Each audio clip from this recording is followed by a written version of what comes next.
Number 1. Rolls-Royce Boattail, $23 million. Recently unveiled, the new Rolls-Royce Boattail was built only 3 times, and all models have already been sold. The car is rumored to have cost around $23 million, but the manufacturer has not officially disclosed the sale price.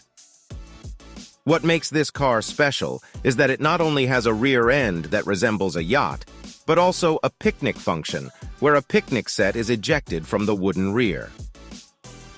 In the trunk, there is also a cooled compartment for champagne and a special umbrella. Rumor has it that the first model was sold to the couple Jay-Z and Beyoncé.